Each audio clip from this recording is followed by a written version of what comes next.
যারা বিশুদ্ধ ইসলামের অনুসারী হতে চাই, আমাদের প্রথম যেটা কর্তব্য হবে, আমাদের আকীদা, আমাদের আমল, আমাদের সমস্ত কার্যক্রম, চিন্তাধারা সব কিছু শিরক থেকে দূরে রাখতে হবে। শিরক মানে কি?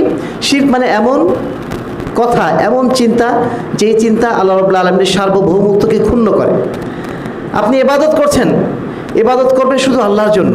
যদি আপনি ইবাদত অন্য কারোর জন্য করেন, আল্লাহর সাথেও করছেন, আবার যে মাজারে যে সিজদাও করছেন, এরকম দুইটা কাজ যদি হয়ে যায়, তাহলে এটার নাম হচ্ছে শিরক করা।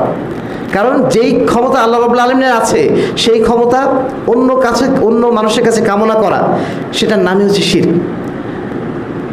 একজন মানুষ আপনাকে সহযোগিতা করতে পারে, আপনি এক গ্লাস পানি চাইলেন, পানি দিতে পারে, এটা সহযোগিতা করা, সাহায্য করা, এটা আল্লাহ রাব্বুল আলামিন ক্ষমতা আমাকে আপনি দিয়েছেন। কিন্তু যদি বলা হয় যে একজন মানুষ আপনাকে সন্তান দেবে, কোনো মানুষের পক্ষে ক্ষমতা আছে যে সে কোনো মানুষকে সন্তান দেবে?